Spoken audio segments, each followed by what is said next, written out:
Hi, this is Mike, WB4HUC, and I wanted to do a short video about doing CW spotting with the Pegasus Plus software in the Omni 7. I got my ham license in 1971, and it's just drilled into me since all those years ago. Spot the received signal, spot the guy, spot the guy. So I just do it. Um, I know there's times where maybe you don't want to be exactly spotted to the person. If you're chasing DX or maybe in a contest, you want to offset yourself a little bit, perhaps to break through the crowd or to be easier to pick out, whatever. But most of my operation is just rag chewing, so I, out of habit, just try to spot the guy as closely as I can. Even though these days it's not strictly necessary, but that's how I was raised, so to speak. So that's what I try to do. So using the Pegasus Plus software, there's two ways to spot a CW signal, and then there's a third way using just the pan adapter software. So I use an SDR Play or SP1A receiver as my pan adapter receiver. It's connected to the Omni 7 and they share the receive antenna. And I like the SDR, and the software is SDR Uno, which is also created by SDR Play. And I like the SDR Uno software because you can only display the windows that you want to see.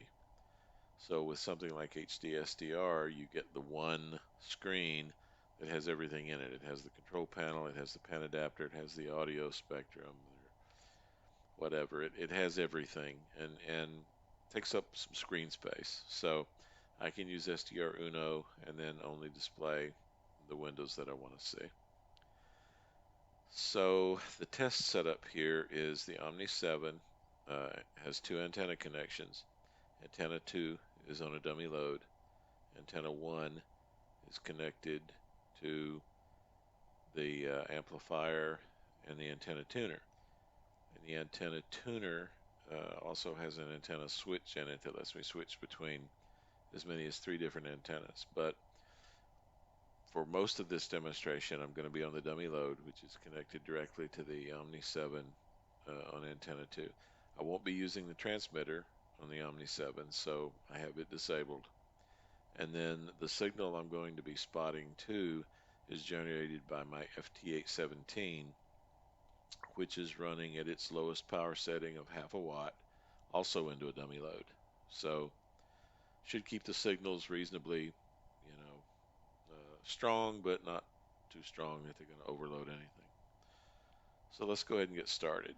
So the first way to spot is just by using the spot button, which is equivalent to pushing the spot button on the front of the radio if you're not using the software. So this works with or without the software, but this is the first way.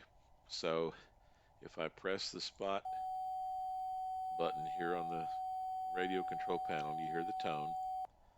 And if I go over and turn on the FT817 transmitter, you'll see there's the signal and there's the spot tone.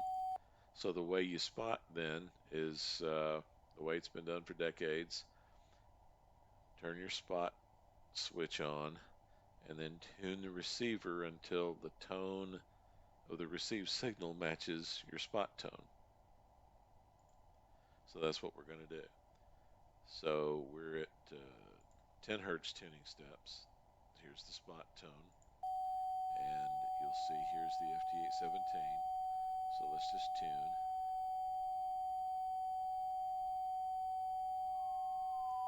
And now you hear the FT817, which is the higher pitched of the two tones. And then we'll just tune until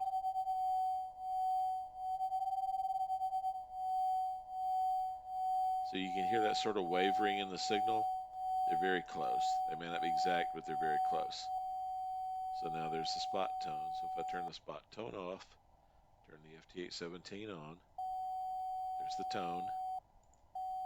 They sound pretty similar to me. And then if we have them both together, so now I turn on the spot. So close enough. So that's the first way, which is the same with or without the software. The second way is through the software, and it's a feature provided by the software. The radio doesn't do this by itself, but if you right-click the spot button, then, and I want to tune away from here a little bit, then what this causes the radio to do is flip-flop back and forth between the two CW modes, upper CW, lower CW. Other radios call it CW normal, CW reverse, different names for different brands of radios. There's a couple of really good videos on YouTube that describe how this works. I won't go into it here, but I think it's arbitrary as to which one a manufacturer calls normal. So Ten Tec decided that lower CW would be normal and upper CW would be reverse. So here we're in CW mode, which is lower CW. If I right click the CW button, we go CW reverse, which for Ten Tec is upper CW. For another brand of radio, reverse might be lower CW. I don't know. But we'll go back to what Ten Tec calls normal, which is CW, lower CW. And I don't think it matters. I think these are arbitrary decisions that are made by manufacturers. And so we've right-clicked the spot button. So now what you'll hear, and the reason this is important, is what happens is right-clicking the spot button causes the software to flip-flop the radio between the two modes, upper CW and lower CW. So as you get close to the signal you want to tune in, you hear the tone change, high and low, high and low, high and low, as it switches modes until you get tuned into him.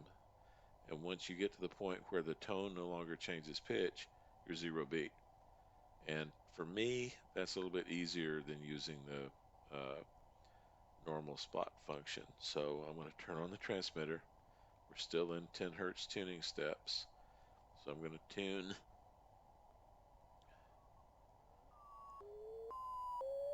And you hear the signals entered the filter, and you can hear that it's flip-flopping back and forth.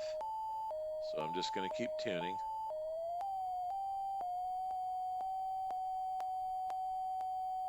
And now there may be a little bit of a difference between the two. I can't really hear it. So you can hear that popping, which is just the software flip-flopping back and forth between the upper and lower CW modes. But if I turn that off, then you hear the tone. And then if I do the normal spot,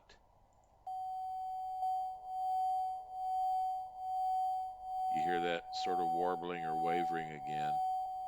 So we're close.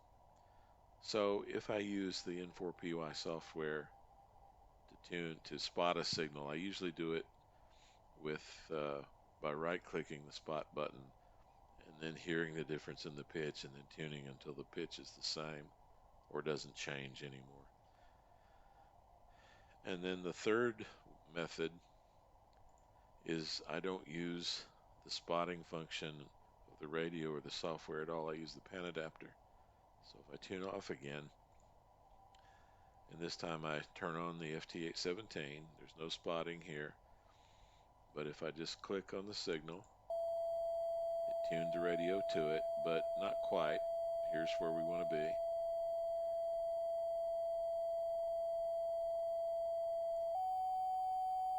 So now we're centered. So all of the offsets, the CW offset in the Omni 7 is 750 hertz. The CW offset in SDR Uno is 750 hertz.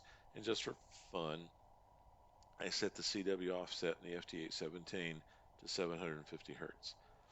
But I don't think that matters. I think I could put any offset in the FT817. You can still spot him. So using the method of only the pan adapter, we can turn on the FT817 and then we do the spot. And you hear that sort of slow kind of wavering.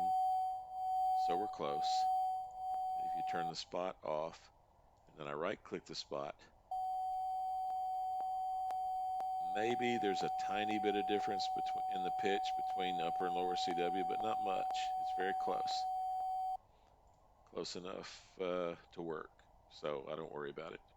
You could widen this out and try to fine tune him, but wouldn't be much point in that. We're for all practical purposes, we're spotted. So those are the three ways that I spot CW signals, and most of the time I use the pan adapter only.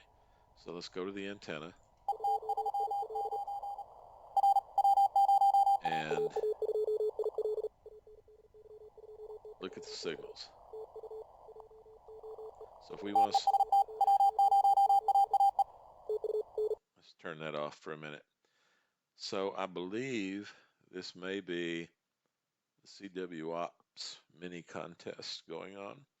So if we want to spread those signals out, so I'm a general class, so I can go as low as 14025 and they go up to about 14050.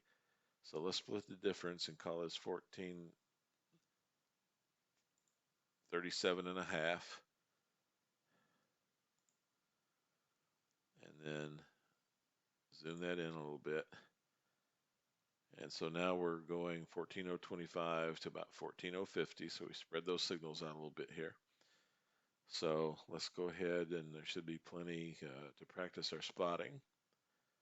So I'm going to turn that back on. We'll pick one. They always go away once you click on them.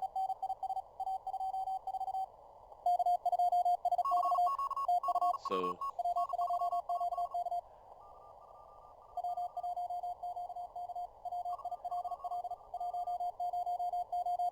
yeah.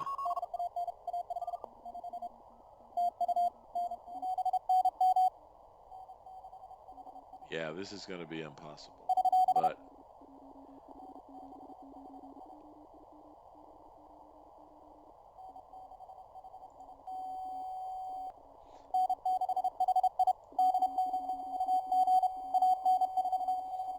so the signal's as strong as the spot tone, so it's hard to tell. I'll right click, and so we're swapping the radio between upper and lower CW, but you really can't tell the difference. So he's spotted. So if we go over here, pick another one.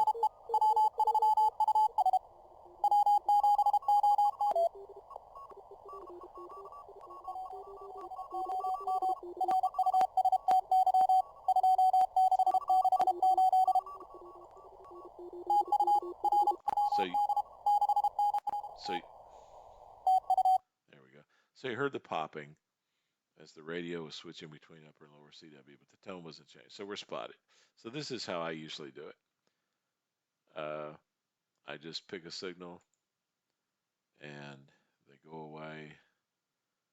Pick another one. And then fine tune him over here and they go away. There he is. So there you go. That's how I do spotting.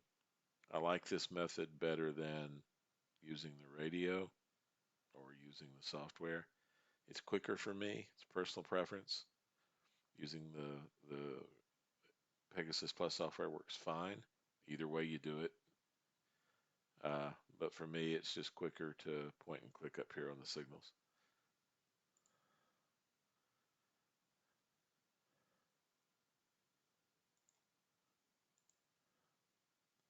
If they stay long enough to be clicked on.